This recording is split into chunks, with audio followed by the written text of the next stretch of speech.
Olá, como vai? Eu vou indo e você, tudo bem? Estamos com mais uma edição do programa Memória Viva e o programa de hoje é dedicado à literatura. E por se tratar de literatura, eu não posso deixar de abrir o programa fazendo uma homenagem a um grande professor e amigo, já de saudosa memória, o professor Antônio Munhoz Lopes. Hoje, quando me preparava para fazer a entrevista, daqui a pouco você vai saber quem vai ser o nosso convidado de hoje, eu lembrava da última conversa que tive com o professor Munhoz, uma conversa mais duradoura, né, de quando relembramos os velhos tempos na universidade, quando ele foi professor de latim, falamos das prosas entre eu, ele, o saudoso Carlos Bezerra, grande cronista e jornalista, que tinha coluna do Jornal Diário do Amapá, e falávamos naquele momento acerca de um livro que estava tendo grande repercussão, que é um livro do Dan Brown chamado Inferno. E lembrávamos, inclusive, do livro que inspirou essa obra de ficção chamada Inferno, que foi o livro A Divina Comédia, ou melhor, a trilogia Divina Comédia. Os 3 livros escritos por Dante Alighieri, poeta florentino, nascido em 1265 e que partiu em 1321. Dante situa a elaboração dessa obra em torno do ano de 1300, entre julho e setembro, que, aliás, é o interstício em que ele diz que fez a sua viagem ao inferno, ao purgatório e paraíso. No inferno e no purgatório ele foi acompanhado do poeta Virgílio, o autor da monumental obra Eneida, e no Paraíso ele foi acompanhado da sua musa inspiradora, Beatriz Portinari. E eu falava, inclusive, ao professor Munhoz que uma das coisas, um dos detalhes que me chamava muito a atenção na obra de Dante é que ele foi casado com Gianna Donati, teve 3 filhos, mas toda a obra, inclusive seus belíssimos sonetos, intitulados, de uma antologia intitulada La Vita Nova, foram dedicados a Beatriz Portinari.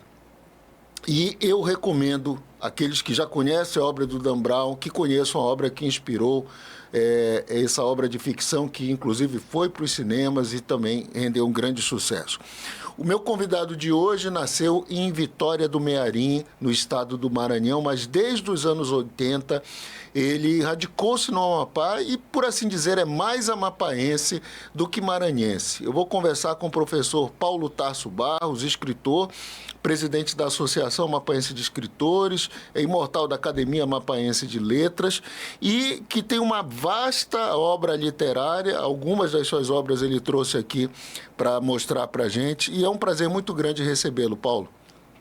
É um prazer, Renivaldo, estar junto contigo, que é um companheiro de jornada. E você falou aí da Divina Comédia, e eu lembro quando eu o conheci através do saudoso Léo Zaguri, ele me disse, olha, Paulo, eu tenho um amigo lá no IETA que escreve até a epopeia. Aí eu disse para o Leão, eu quero conhecê-lo. E desde essa época a gente fez essa sólida amizade, né, que continuamos amigos. Há mais de 30 anos, né? Pois é, seguimos juntos, produzindo livros, artigos, escrevendo, debatendo e deixando esse legado para o Amapá através dos livros. Você também através da imprensa e de outras atividades que você tão bem desenvolve. Estamos aqui para bater esse papo agradável sobre literatura, criação literária, os movimentos literários do Amapá. Como é que um maranhense que foi batizado, banhou-se nas águas do Mearim, foi desembocar no Amazonas, aqui no Amapá, Paulo? Essa é uma história antiga. Os meus parentes chegaram aqui nos anos 60, trabalhando no comércio. E um trazia o outro. Chamava um, chamava outro. E meu irmão, eu tinha só um irmão, que já é falecido há quase 2 anos, e ele veio para cá. E como eu era muito ligado com ele, um dia eu resolvi também vir passear aqui. E nesse passeio eu comecei a estudar no Colégio Amapaense e fui ficando. Trabalhei em loja com ele. Depois eu trabalhei 8 anos na Estacô Engenharia, que era uma grande empresa. Eu participei de obras como o Teatro das Bacabeiras, Marco Zero, muitos metros de cais, Ponte de lá de Ferreira Gomes, Ponte de Mazagão, essas grandes obras que a Estacom realizou aqui no Amapá. Eu trabalhava, eu era almoxarife e comprador. Então fui ficando por aqui, já escrevia quando eu vim para cá, nos anos 80, exatamente 1980, Renivaldo. eu deixei o curso pedagógico daquela época e vim para cá. E já trouxe meus primeiros poemas, já havia publicado lá no jornal O Estado do Maranhão, meu primeiro poema, o que me incentivou bastante, porque é um jornal de grande alcance, né, no Estado do Maranhão. E eu comecei a escrever aos 13 anos. E quando eu publiquei no jornal a primeira vez, nesse jornal, isso foi um incentivo, um estímulo para eu continuar publicando também.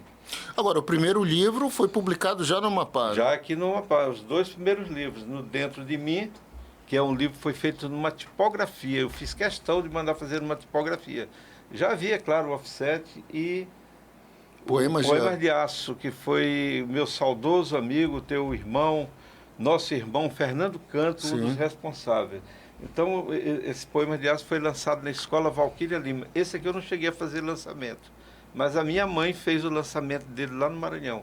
Esse aqui foi um lançamento memorável, que eu contei com a presença do Fernando Canto, apresentando o livro, Alci Araújo, Isnar Lima, professor Armindo Souza, Haroldo Pedrosa e a doutora Sulami Monassa, fazendo lá um recital de piano lá na Escola Valquíria Lima. Isso tudo estimula a gente a continuar a escrever.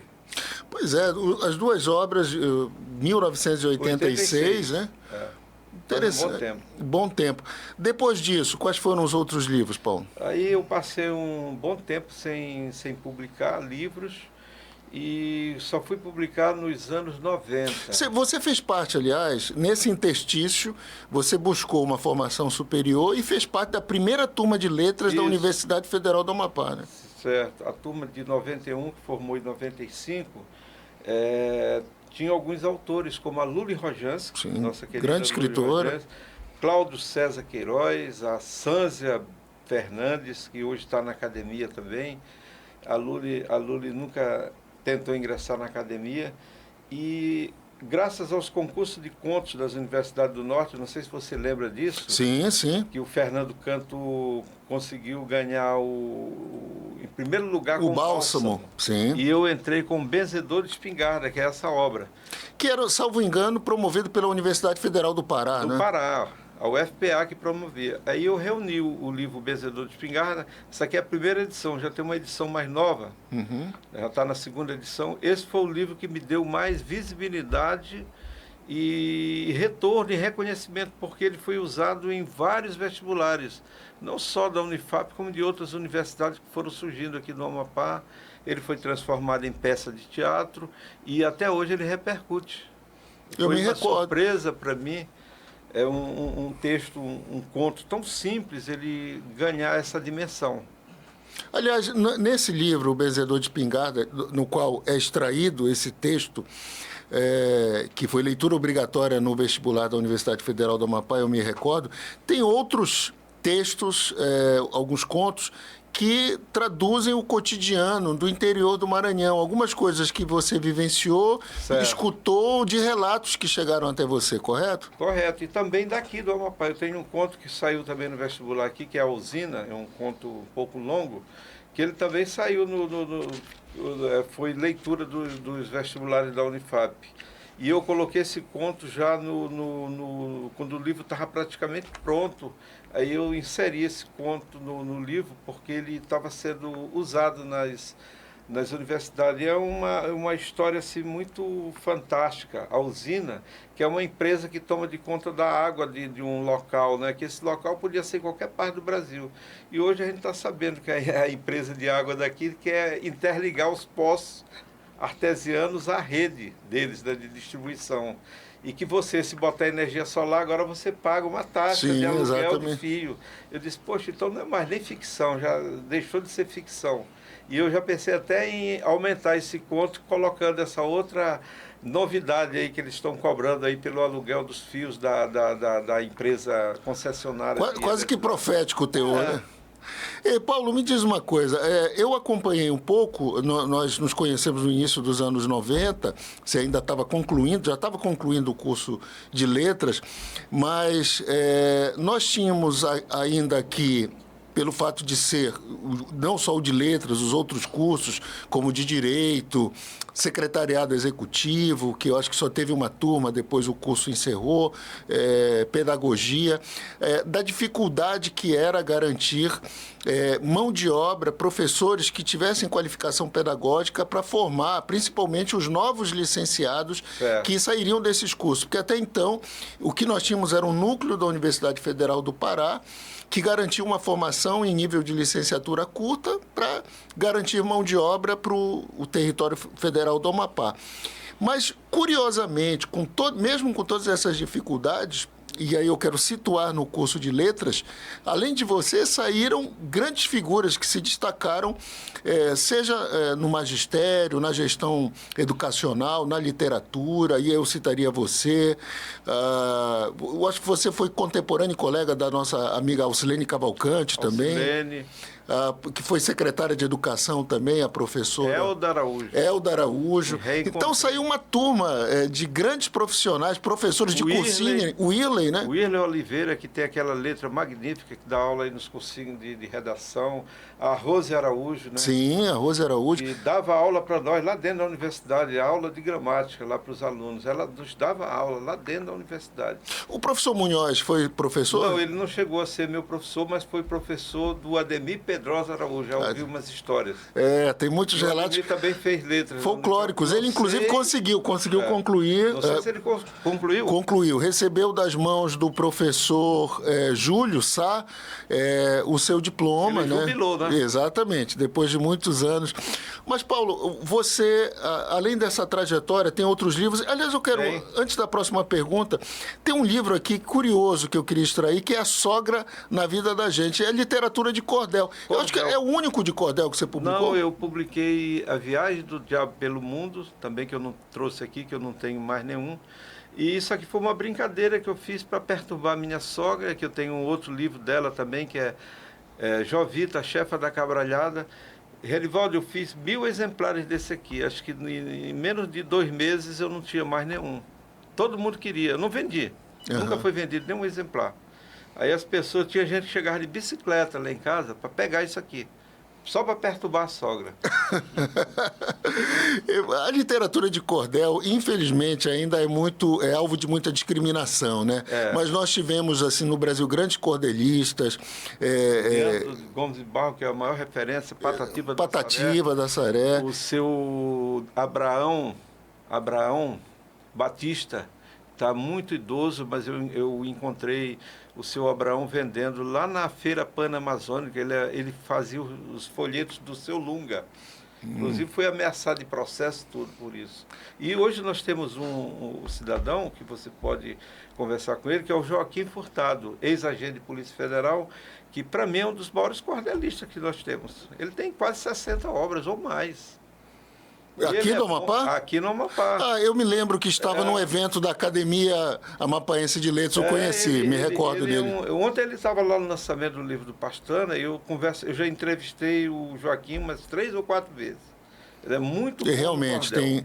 E além dele, quem você citaria aqui? Tem o Geraldo que fazia aqui, o nosso saudoso Simãozinho, né? O Simãozinho Sonhador, exato. O Simãozinho era autodidata, fazia aqueles livros e saía vendendo. E repercutiu muito. O ABC da Mulher foi o best-seller do Simãozinho. Ele vendeu milhares de livros, que ele andava com a bolsa e vendia livros, né? Até perto dele morrer, ele continuava vendendo os livros dele aí no centro de Macapá. Ia muito à biblioteca pública, a gente deu muito estímulo para ele, e ele foi homenageado pelo governo com um prêmio, né, literário, o primeiro edital aí para publicação de livros. E foi, inclusive, tema de um documentário, me recordo. Do Manuel do Vale. Manuel do Vale, lembro sim. E, Paulo, a gente comentou agora sobre a questão da academia. Eu me lembro de uma frase do Olavo Bilac, quando alguém o perguntou se não era pretensioso chamar os membros da academia de imortais. E o Olavo Bilac justificou dizendo que é porque a gente não tem onde cair morto. Né? Na verdade, na época que eles fizeram essa academia, não tinha... Alguns tinham dinheiro, por exemplo, o contemporâneo aí do Fernando Canto, lá de Óbidos, aquele romancista, do missionário... Inglês de Souza. que era parente também do Márcio de Souza, que já morreu, aquele grande escritor, ele tinha uma certa condição econômica e ele se queixou. Eu recebi um recorte de jornal que pelo delegado Antônio Pereira Cardoso, que contou interessante, que ele já não aguentava mais pagar. Naquele tempo ele não tinha o subsídio que tem hoje. Uhum. Ele não aguentava mais pagar as mensalidades dos colegas dele. Era o tesoureiro e ele tinha que tirar do bolso dele para poder manter a academia. Aí, posteriormente, a academia ganhou aquele prédio, aquele terreno, e hoje eles têm um patrimônio que foi administrado pelo saudoso Austragésilo de Ataíde, né, Renivaldo? Que ele disse que administrava a academia com a mão fechada. E ela tem um patrimônio muito valioso, aluguéis de salas lá no Rio de Janeiro. E se o acadêmico assistir todas as reuniões e eventos da academia, ele chega a faturar 15 mil por mês. Participar do chazinho, das reuniões, dos eventos, eles têm um jeton. O Austragésilo, sem dúvida, foi um dos presidentes mais emblemáticos que nós tivemos na academia, centenário, inclusive, morreu com mais de 100 anos. E ele, respeitabilíssimo. Exatamente, jornalista. O Austragésilo de Ataíde, foi o Barbosa Lima Sobrinho, presidente da Associação Brasileira de Imprensa, que também viveu mais de 100 anos. É quem esteve aqui no Amapá em 1953, quando chegaram os restos mortais de um imortal da Academia Brasileira de Letras, que foi o Joaquim Caetano da Silva. Vieram 3 baús, num dos baús vieram os restos mortais dele, e nos outros 2... Continuam aqui, os restos mortais lá no museu, né? O Museu Joaquim Caetano, né? O museu homônimo. Nunca deram um destino assim, fazer um monumento. A promessa, naquela época, Paulo, era de se construir um mausoléu, que ficaria naquela praça em frente ao IETA, o antigo IETA, hoje o EAP, onde fica hoje uma caixa d'água. Inclusive foi um evento com muita pompa. Houve desfile nas ruas de Macapá na época, né? Exatamente. Cheguei a ler alguns relatos, um deles, inclusive, escritos pelo saudoso Nilson Montoril, de Araújo, e, infelizmente, foi se postergando, e os restos mortais continuam lá. Aguardando desde 1953. Aliás, 1953 foi o ano que se fundou a Academia Amapaense de Letras, né? Foi. Nós estamos com 72 anos. E esse ano a gente ainda não conseguiu fazer as nossas reuniões. A gente queria fazer um evento, mas nós nos reuníamos na biblioteca, que está em obra, e no Conselho de Cultura, que também está em obra. Então, o professor Paulo Guerra está aguardando o término das férias agora, muita gente viajando, para a gente fazer um evento, né? Para mostrar a cara da academia, que apesar do grande espaço de tempo que ela passou desativada, hoje ela está praticamente com 38 membros, né? Nós temos 2 vagas, a morte do Fernando Canto, que abalou a todos, e do Edgar Rodrigues, num espaço de um mês, né? Morreram 2 integrantes, o Fernando na presidência e o Edgar Rodrigues, né, que era um pesquisador histórico. E um amigo pessoal. Muito amigo da gente. Exato. Então foram perdas assim, do curto espaço de tempo. Perdemos o pastor Otto Miranda de Alencar, um grande maranhense que se integrou ao Amapá. Seu pai tem todo o histórico aí, deixou a Assembleia de Deus consolidada aqui como Eu tinha uma admiração muito grande por ele. Ele era um cara que gostava de ler, um camarada que ia à biblioteca. E um dia eu lembro que o pastor Otto chegou para mim e perguntou: Paulo Tarso, onde Humberto de Campos estudou? Eu disse: em lugar nenhum. Ele era autodidata. Ele fez aqueles cursos primários, ele aprendeu por conta própria, era autodidata. E chegou a ser deputado federal do Rio de Janeiro, né, na capital federal. E membro da Academia Brasileira de Letras, e um dos mais prolíficos escritores. Eu acho que ele não escreveu romance porque ele não tinha tempo, ele tinha que escrever todo dia. Até para sobreviver, porque naquela época o salário de político não era como hoje em dia, não é que um gabinete de um deputado, de um senador, ele tem várias verbas indenizatórias e tudo. Naquela época não tinha essas coisas. Então o camarada tinha que batalhar para sobreviver. eu me lembro, inclusive, que quando o grande médium Chico Xavier publicou a sua obra-prima, né, Parnaso d'Além Túmulo, com textos de Humberto de Campos, de Augusto dos Anjos, houve uma repercussão na imprensa das famílias dessas figuras que até reivindicavam, isso foi objeto, inclusive, de uma ação judicial, reivindicavam os direitos, e aí a justiça teve que decidir. Mas, afinal, os direitos sobre a publicação sobrevivem após a morte, né? Não, até 70 anos após a morte. Depois cessam os direitos autorais. Por isso que essas editoras, eles publicam Machado de Assis. Qualquer editora pode publicar Machado de Assis. Se ele tiver herdeiros diretos, aí não pode, tem que fazer um contrato. Mas a viúva do Humberto de Campos, ela reivindicou os direitos dele. Tá? Ele não teve uma vida familiar muito boa. Eu te digo isso porque ele morou em Parnaíba, no Piauí, quando ele saiu lá E a minha prima e o marido dela, eu tenho uma prima, Amparo, o doutor Amparo Coelho, que era promotor, ainda é ainda, ela é da Academia de Letras, e eles foram ao Rio e compraram o fardão e a espada da família para levar lá para Parnaíba, para deixar lá na Academia de Letras.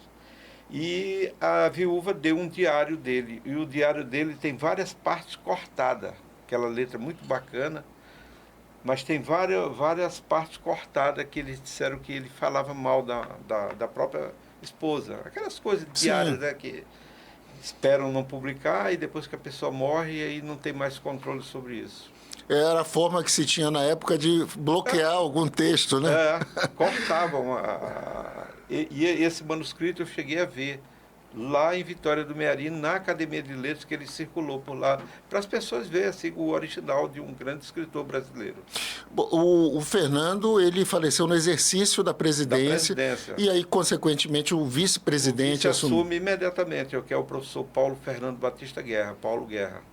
Aliás, até antes do falecimento do Fernando, ainda acho que na gestão do professor Nilson Montoril, a academia, pela primeira vez, conseguiu completar a sua formação, né? Eu acho que o professor Montoril estava com algum pressentimento que ele ia embora. Ele teve pressa em completar os quadros. Ele disse, eu estou nessa academia há não sei quantos anos e a gente nunca consegue completar os quadros. Aí ele fez um esforço muito grande e conseguiram colocar os 40 membros da academia, né? Hoje nós temos um membro residindo no Pará, que é o Dr. Georgiano Franco Filho, que já morou também aqui. Temos o Dom Luiz Soares Vieira, que ele está no Sul. E temos o Antônio Cabal de Castro, né, que ele é meio arredio, a gente já tentou chamá-lo, não sei por que motivo ele ainda não se aproximou. E temos 2 vagas disponíveis, né? Este ano, provavelmente, ano do final do ano, será aberto um edital. Muita gente tem curiosidade. Para que seja selecionado a academia, que critérios necessariamente tem que ter livro publicado? Agora, recentemente, eu suscito isso porque houve uma polêmica com a escolha de personalidades como, por exemplo, Fernanda Montenegro, Gilberto Gil, enfim. Olha, as pessoas... Eu ouvi uma crítica para o Gilberto Gil. Gilberto Gil, além dele ter livros, ele tem 800 ou mais letras de música. Letras que, inclusive, são usadas em vestibulares, em livros didáticos. Fernanda Montenegro tem um livro também. E só a interpretação de grandes personagens que ela fez, isso é uma maneira de a academia, de um país, honrar uma das suas maiores, ou a maior atriz brasileira. Sem dúvida. Eu acho que as academias hoje elas estão se transformando em institutos de história, geografia e arte, para contemplar todos os segmentos.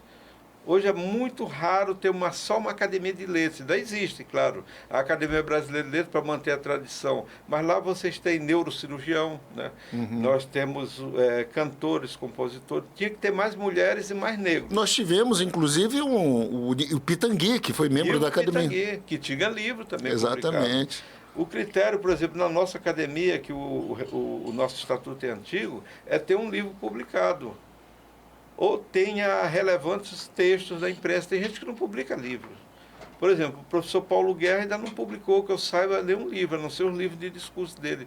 Mas tem um potencial enorme, tem uma memória, professor de língua portuguesa, de francês, é um intelectual, né? Isso aí não vai, de maneira nenhuma, diminuir o mérito da pessoa. Pelo contrário, ele soma bastante, porque ele é muito competente, professor Paulo Guerra. Paulo, a nossa produtora, a Jéssica, ela outro dia fez um comentário que me levou a uma profunda reflexão e que eu quero compartilhar com você.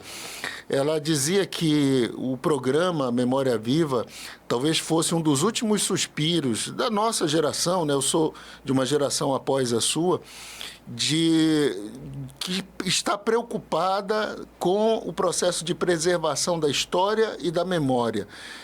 Você que trabalha na Biblioteca Pública há muitos anos, interagindo com estudantes, com pesquisadores, professores, você concorda com isso? Realmente essa nova geração tem esse desinteresse pela memória? Eu creio que sim. Mas nós temos pessoas que estão trabalhando para reverter isso, como a professora Verônica Xavier Luna. A Unifap agora tem um centro de memória. Tem a professora Elke, que trabalha lá Sim. também. A professora Verônica, ela conseguiu fazer um livro sobre a Guarda Territorial, que é um segmento importante da história do Amapá, que trabalhava lá na Fortaleza. Mas a geração nova, ela precisa de mais estímulo, né? Ela precisa compreender que as coisas não estão acontecendo agora. Já vem acontecendo há muito tempo atrás. Eu ouço muito na imprensa, até por desinformação de algumas pessoas, Renivaldo. É a primeira vez isso, é a primeira vez aquilo. Esta é a primeira iniciativa. Não é bem assim. Eu que moro aqui há 40 anos ou mais, eu já vi muita coisa aqui que não condiz com a realidade. Eu creio que as pessoas não têm as informações adequadas e corretas para falar aquilo. Eu lembro que você, bem jovem ainda, você fazia entrevista na televisão, no SBT, qual outra TV? Band? Eu trabalhei na Band, Record. Isso. E você se informava bastante, porque você gosta de ler. Mas isso é uma exceção, tem muitos jornalistas que eles fazem o curso, mas eles não procuram uma formação mais ampla. Porque você tem também a vertente de ser escritor, ser poeta, ser cronista, e o escritor ele tem que saber de tudo um pouco. É impossível você saber de tudo, mas você procura o máximo de informações. E informações tem muita hoje. Nosso tempo não era difícil, né? A gente encontrar um livro, tinha que Verdade. No correio.